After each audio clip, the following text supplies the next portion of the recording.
Welcome to my YouTube channel. So here today we are going to be looking at what we call the Phylum Mollusca. So the Phylum Mollusca is made up of organisms that are soft and are invertebrates and usually possess a shell. So that is the characteristic feature of mollusks. So the Phylum Mollusca, just as I have said, they contain mostly a shell. So it's not always, but they mostly contain a shell.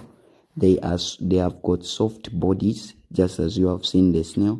Other than the shell, they have soft bodies and are invertebrates, which means to say they do not have a backbone, or the other term that they will use is a notochord. So they do not have a backbone, or rather a notochord. So now this phylum is the second largest. It is the second largest. The biggest is the Phylum arthropod. So the arthropods are the largest. Then the second one is the Phylum Mollusca. So the Phylum Mollusca is made up of, just as we have said, soft-bodied invertebrate animals. Invertebrate animals that usually possess a shell. So that's that about the introduction to the Phylum Mollusca. Their bodies, unlike insects, are unsegmented. So their bodies do not have segments, so they are unsegmented. Now let's look at the body, how the body is divided. So the body is divided into the head. We have the head, then we have the visceral mass. The visceral mass contains the internal organs. Let's use this one. So we have the head, the visceral mass, which contains the organs, as you have seen there. So that is the visceral mass, and the muscular foot, which is used for movement. So we have the muscular foot, like this one here. So we have the head, the visceral mass, which contains the internal organs, and the muscular foot. So if you see the representation of which phylum is this, it has the body divisions into the head, the muscular feet, or rather the muscular foot, and the visceral mass. Just not to say they are talking about what we call the Phylum Mollusca. So we are going to be looking at our snail in general. So the snail, so remember, this is our phylum is Phylum Mollusca, which is general. It contains, you can think of the squid, all the squids that you can think of. You can think of a slug. A slug is like a snail without a shell. All of those belong to the Phylum Mollusca, even the snail. So the snail belongs now the class. So remember, we have the phylum, then we go to the class. The class which snails belong to is what we call gastropod. So gastropod, pod simply means foot, then gastro has to do with the stomach. So it is named like this because it has got a stomach foot. As you can see, its stomach forms the foot. So that's why the class is called class gastropod. So now, going further to the function of the parts. So the function of the parts, for this one, you just have to know how to draw it. No matter what, you should know how to draw it, and I'll show you the diagram that you can be able to draw with ease. So when we look at this diagram, we are going to have our shell. We know the function of the shell is for protection. We have the mantle. So the mantle's function is that it is the one that produces the shell. So the location of the mantle is that we can say that it is found between the shell and the visceral mass. or rather the body in general, the body of the, which other diagram can we use properly? So here it is found between the shell, so you should know how to draw. You can just take this simple diagram. It is found between the shell and the body of the snail. So now when you look at the mantle produces the shell, but the substance that it produces is calcium carbonate, which is used in the formation of the shell. The other structure that we're going to be looking at is the mantle. So as you can see, we have this layer. This layer is what we are going to call the mantle, which secretes the substance which we are calling calcium carbonate, which is used in the formation of the shell. So we have also talked about the shell. Its function is for protection. Then when we look at the mantle cavity contains gills. So as you can see this structure, so these are gills, so they contain gills. So the function is that it offers a respiratory chamber.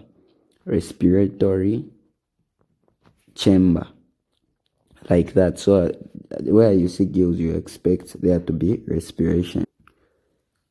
So this is useful in respiration. So the mantle cavity. So when we look at the mantle, it produces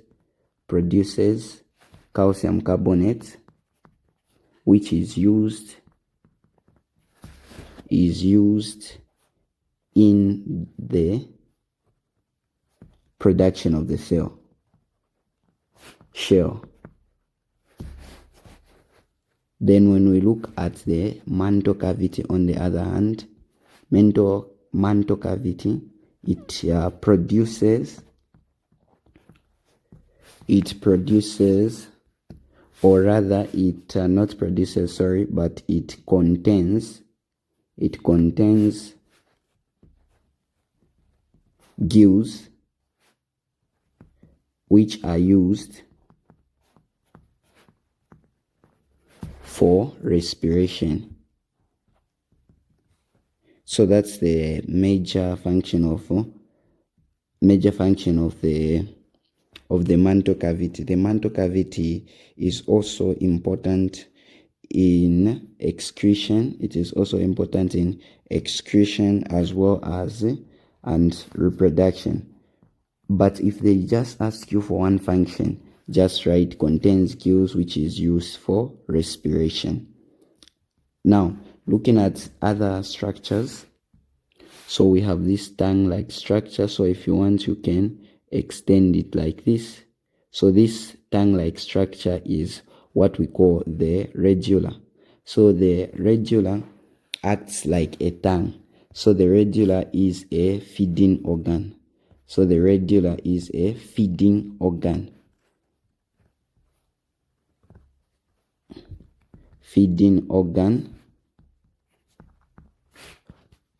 So if you were to describe it, the radula is a ribbon-like structure. So it resembles a ribbon, as you have seen. It looks like this. So it is a ribbon-like structure.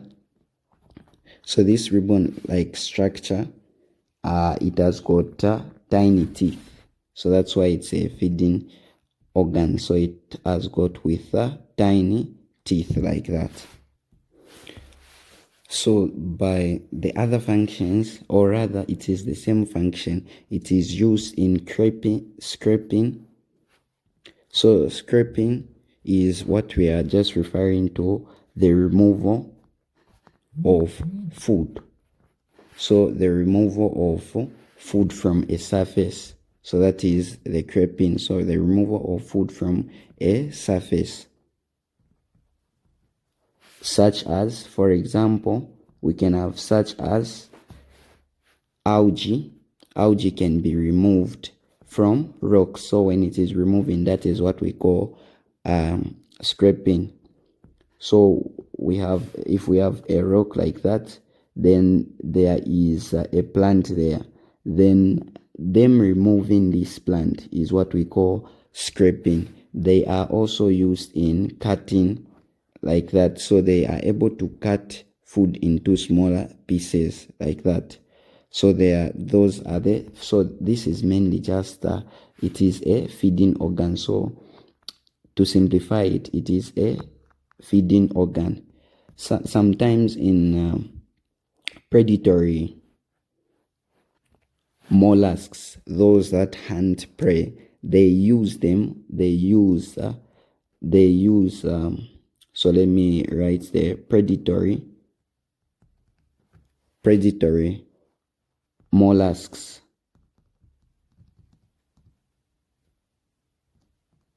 use the radula to drill holes in prey. So those that have got shells, if they are hunting those mollusks that are predatory, those that hunt, they will be able to use the radula to be able to make holes in another prey. So that is what happens. So a simple thing about the foot. So this is the location of the foot. The foot is used for locomotion, or rather movement. So that is the function of the foot. So as you can see, you must know, so this is our muscular foot. So you can draw it like this. Where's that other diagram which can help you? So in terms of the foot, you can just distinguish it by doing this. So remember, this belongs to the class Gastropods. So that's that about mollusks. Remember, so mollusks are made up of the head, the visceral mass, and the muscular foot. So that is the general overview. So the structures are the radula, which is used for feeding. We have the muscular foot, which is used for locomotion.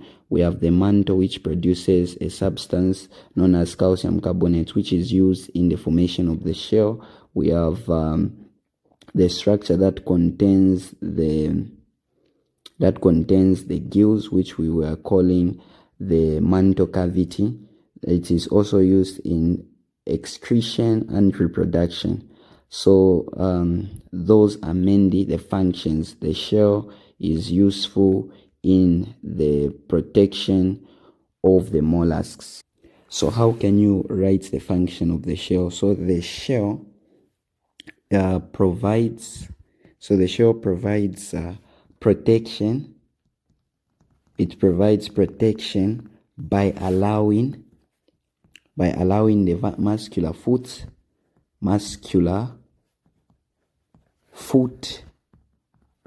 and the head to retract inside. So it's more like to just enter the shell, to retract inside the shell, which most of us have already seen. So this is what we mean. So the head and the head and the muscular foot will be able to enter the shell. That is what we refer to as retraction. So you have seen this structure. So that's how the shell will be able to protect the organism. Thank you very much for watching. Hope you would like, subscribe, and share for more. See you in the next tutorial.